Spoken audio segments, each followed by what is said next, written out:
Hey everyone.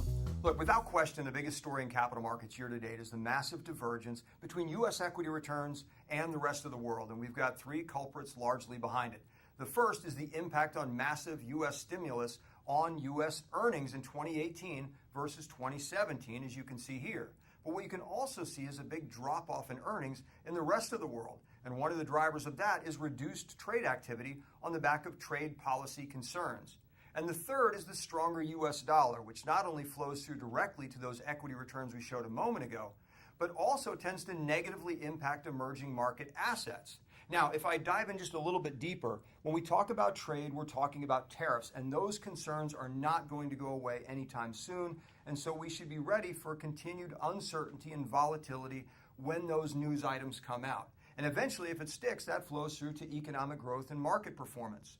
But as we focus on the U.S. and China, let's not lose sight of a lot of the countries even more exposed to trade that are caught in the middle of the supply chain.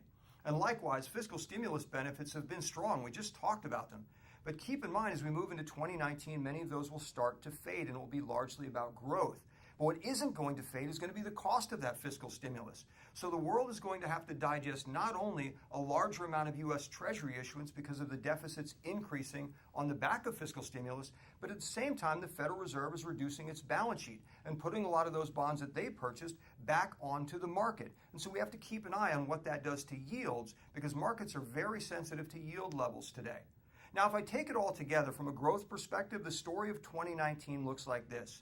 Growth is still solid, but reduced versus 2018. Inflation rises to a level that allows central banks to continue to tighten policy.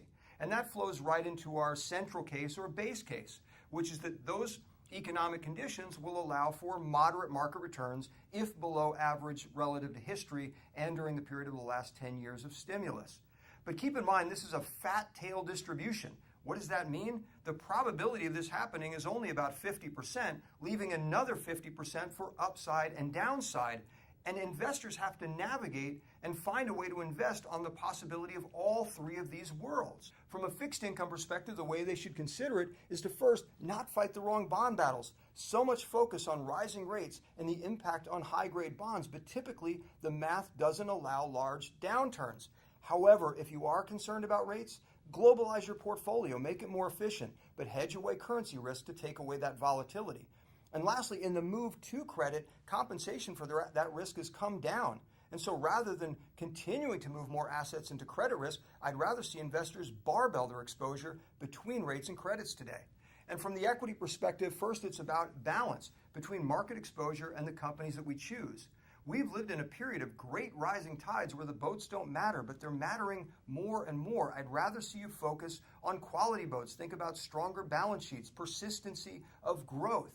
And as we're building our portfolios as equity investors and we look around the world, I'd rather see you focus less on geography and region and more on the companies. I want the largest opportunity set for growth, and the globe provides me that. If I look out into the next few years, the tenets of being global and expanding my opportunity set continue to be the same as they would at any time that I talk to you.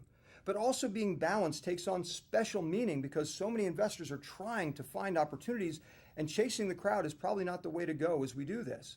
And lastly, as part of that, be active. Choose the best companies, choose the best exposures, and use that to walk through the market with an eye toward both participating in that central case that we expect, but defending against the very real tail risk that will be with us for some time. As always, I thank you for joining us, and I look forward to seeing you next quarter.